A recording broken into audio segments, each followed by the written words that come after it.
পরিবেশ দূষণ রোধে এক ব্যতিক্রমী উদ্যোগ গ্রহণ করেছে সাভার সুইপার জনকল্যাণ সংগঠন।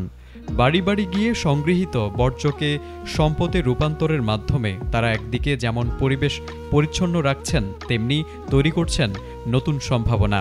তবে এই মহৎ উদ্যোগ বাস্তবায়নে বেশ কিছু প্রতিবন্ধকতার শিকার হচ্ছেন তারা, যার জন্য স্থানীয় প্রশাসনের সুদৃষ্টি কামনা করেছেন সংগঠনের নেতৃবৃন্দ। আমরা সকাল থেকে সন্ধ্যা পর্যন্ত পরিশ্রম করি। আমরা যেই কাজগুলো করি জায়গা জায়গা আবার কিছু সমস্যা হয়, এই জায়গা জোগা পাওয়া যায় না, এলাকা ভিত্তিও কিছু কথাবার্তা শুনতে হয়, সমস্যা আমাদের কিছু আছে। আমাদের যে সমস্যাটা কিভাবে সমাধান হয় আপনারা আমাদেরকে একটু। সংগঠনের প্রতিষ্ঠাতা চেয়ারম্যান মোহাম্মদ সুলতান শেখ জানান, তাদের কর্মীরা প্রতিটি বাড়ি থেকে বর্জ্য সংগ্রহ করে সেগুলোকে কয়েকটি ভাগে ভাগ করেন।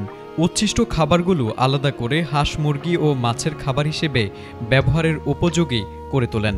বাকি বর্জ্য শুকিয়ে পুড়িয়ে ফেলা হয় যাতে পরিবেশ দূষণমুক্ত থাকে। তবে বর্তমানে যত্রতত্র বর্জ্য পোড়ানোর ফলে পরিবেশগত ঝুঁকির পাশাপাশি নানা প্রশ্নের সম্মুখীন হতে হচ্ছে তাদের। একটি নির্দিষ্ট স্থান পেলে তারা আরও কার্যকর ও পরিবেশ বান্ধব উপায়ে বর্জ্য ব্যবস্থাপনা করতে পারবেন বলে জানান সংগঠনটির প্রতিষ্ঠাতা।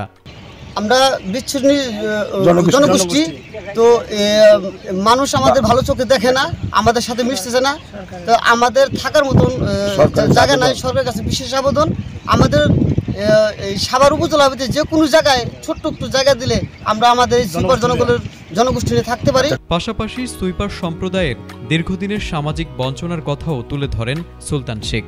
সমাজে পরিচ্ছন্নতা কর্মী ও তাদের পরিবারকে এখনও নিচু চোখে দেখা হয়, যার ফলে তাদের সন্তানদের ভালো স্কুলে ভর্তি করানো বা পড়াশোনার উপযুক্ত পরিবেশ দেওয়া কঠিন হয়ে পড়ে।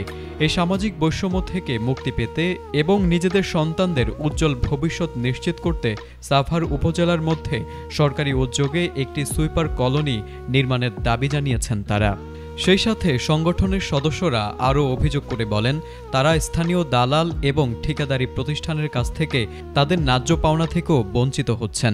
আমরা আসছি আমার 10 ভাই নিয়ে মহিলার এই জায়গায়। আমরা সকাল 6টা থেকে সন্ধ্যা 7টা পর্যন্ত আমরা খাটি এবং কষ্টের বিনিময়ে আমরা কোনো ফলাফল পাই না। আর জামান পাই দালাল চক্রবর্তী করে খায়, শেষ করে দেয় আমরা, এবং নির্ধারিত কোনো জায়গা বসা আমরা পাইনি। পরিবেশগত রক্ষা এবং নিজেদের সামাজিক মর্যাদা প্রতিষ্ঠার লক্ষ্যে সাভার সুইপার জনকল্যাণ সংগঠনের এই লড়াই নিঃসন্দেহে প্রশংসার দাবিদার।